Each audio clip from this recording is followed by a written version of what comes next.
Bharatiya Janata party और Samajwadi party ने अपना चुनावी संकल्प पत्र जारी किया है। क्या कुछ इसमें है और किस तरीके से लोगों को लाभ देने की जो बात कही जा रही है, इन सभी तमाम मुद्दों पर बातचीत करने के लिए हमारे साथ फतेहपुर जनपद के कांग्रेस पार्टी के प्रवक्ता डॉक्टर अतुल जी हैं, उनसे हम जानेंगे। अतुल जी, आज अगर हम बात करें कि घोषणा पत्र जारी हो चुका है, कल जारी हुआ है, क्या लगता है आपको, क्या कुछ है? देखिए, घोषणा पत्र जारी करना एक अलग बात है। ये सरकारें 1989 के बाद से लगातार सत्ता में बदल कर रही हैं। इनकी सच्चाई पब्लिक जान रही है। जब वर्तमान सरकार की बात करें भारतीय जनता पार्टी की, तो पिछले 5 वर्षों में उसने क्या किया है, कथनी और करनी की बात करते हैं। जैसे कहते हैं किसानों को हम यूरिया डीएपी मुफ्त देंगे। आप समितियों में तो डीएपी पहुंचा नहीं पा रहे हैं, किसान को घर पे तो सोने नहीं दे रहे हैं, अन्ना जानवरों से वो निजात नहीं पा रहा है। क्या आप उसको घोषणा पत्र में लालच दे रहे हैं? सब पब्लिक जान चुकी है, सब फर्जी बातें हैं। अगर कोई वास्तविकता में इस देश को समझ सका है तो कांग्रेस पार्टी है। अगर हम बात करें बीजेपी की, जिस तरीके से घोषणा पत्र जारी, उसमें तमाम बातें कही गई हैं कि हम किसानों के लिए उनके मूल्य का निर्धारण करेंगे, उनको उचित फसल का मुआवजा भी देंगे। तमाम जो घोषणा पत्र में जो बातें कही गई हैं, क्या लगता है आपको कि किसान या युवा या जितने भी अन्य वर्ग हैं वो मूवमेंट करेंगे भारतीय जनता पार्टी को? देखिए, इनका कितना किसान प्रेमी है भारतीय जनता पार्टी। आप पत्रकार हैं, मैं क्या कहूँ, ये तो पूरी देश की जनता देख रही है। पिछले 1 साल से किसान जिस तरह शहादत देने को मजबूर है। जब इस देश के राजा ने लोकतंत्र को ख़त्म करने का बीड़ा उठा रखा है, अब वही लोकतंत्र की बात करता है तो थोड़ा सा अच्छा नहीं लगता है ना। बात वो कहे आदमी जो कुछ किया हो, तब तो बातें अच्छी लगती हैं। जिस व्यक्ति ने उसके उल्टा किया हो, सारी चीज़ें उसकी झूठी हो गई हों, पिछले घोषणा पत्र नहीं पूरे हो पाए हैं। काला धन की बात किया था उन्होंने, राम मंदिर की बात किया था, देश के तरक्की की बात किया था, स्मार्ट सिटी की बात किया था। क्या हो गया स्मार्ट? हाँ, एक चीज़ है, स्मार्ट है झूठ बोलने में। ये तो समझ सके ना जनता। और भारतीय जनता पार्टी के प्रत्याशी गांव-गांव जाते हैं बात करने, पब्लिक के बीच जाते हैं, तो पब्लिक खुद उनका जो है फीडबैक तुरंत दे रही है। इसमें मैं कुछ नहीं कह सकता हूँ। घोषणा पत्र पार्टियों का जारी इसलिए होता है ताकि मतदाता उससे प्रभावित हो, मतदाता उससे उनके बारे में जान सके कि वो क्या कुछ प्लान कर रहे हैं और उसकी सरकार आ रही है फिर से।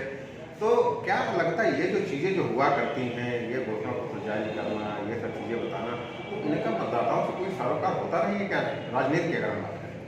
नहीं, राजनीति की बात करें, देखिए, जवाबदेही होती है उस क्षेत्र के प्रतिनिधि की और उसके साथ साथ सरकार की।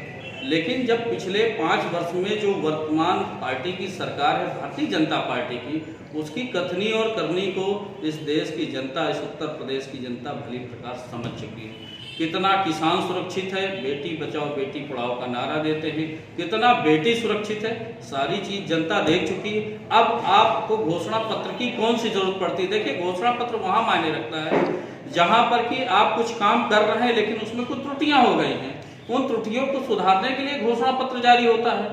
तो जब आपका थैला ही पूरा त्रुटियों से भरा पड़ा है तो किस घोषणा पत्र की बात करते हैं?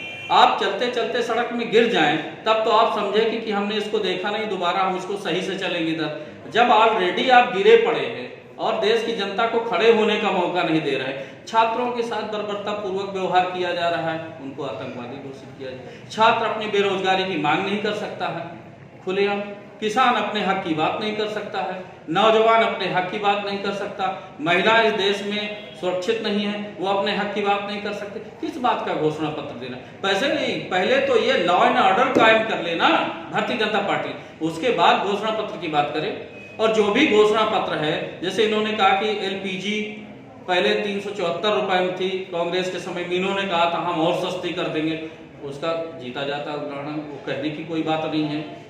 मैं कहूं तो ये होगा कि कांग्रेस वाले कह रहे हैं कि महंगा है, वो तो सभी लोग देख रहे हैं ना। अब आप कह रहे हैं होली और दिवाली पे हम 2-2 गैस सिलेंडर देंगे, होली दिवाली के बाद आदमी नहीं खाएगा।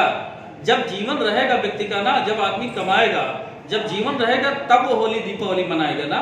तो पहले तो इस भारतीय जनता पार्टी को मेन बेसिक फंडामेंटल ये चीज समझना चाहिए कि जिंदगी बचे कैसे, तब होली दीपावली की बात करें।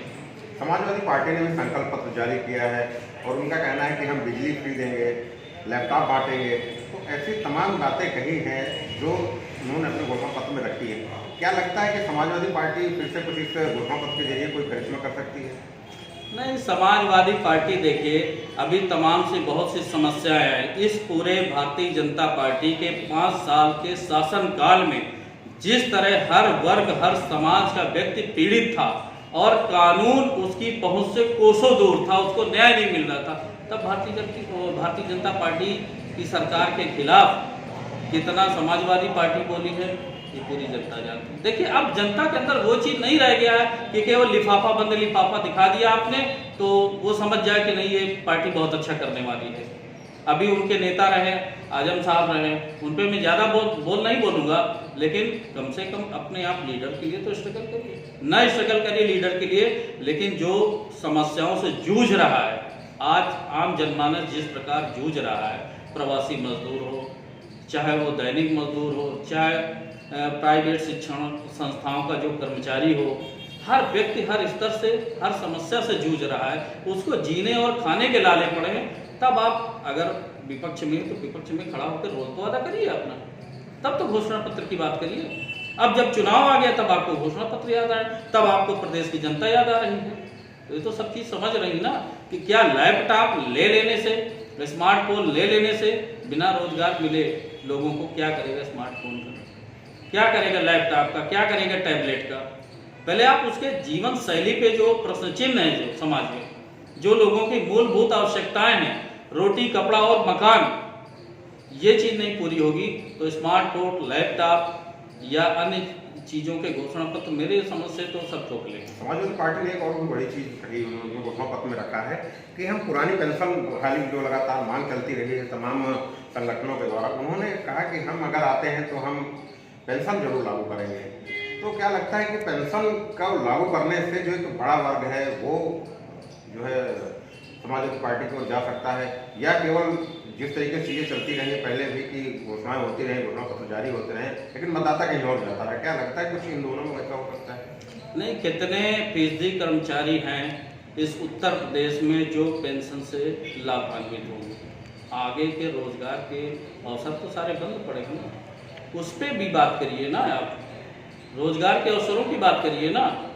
और पेंशन बहाली से मान लीजिए कि आप 1000 की आबादी में 50 लोग एम्प्लॉय हैं, 50 लोगों को आप झूठा प्रलोभन दे करके, पेंशन का लालच दे करके उनका वोट पा करके सरकार बना लेंगे क्या, या अपना प्रत्याशी जिता लेंगे?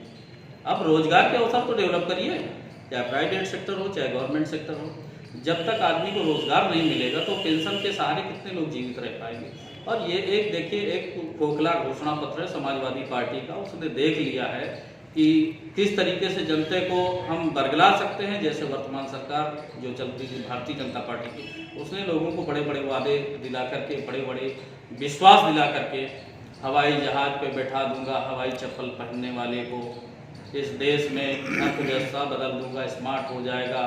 गरीब की बात चुनाव आने पे होती है और उसी गरीब पे चुनाव होता है और गरीब गरीब रह जाता है, चुनाव खत्म हो जाता है, सरकार।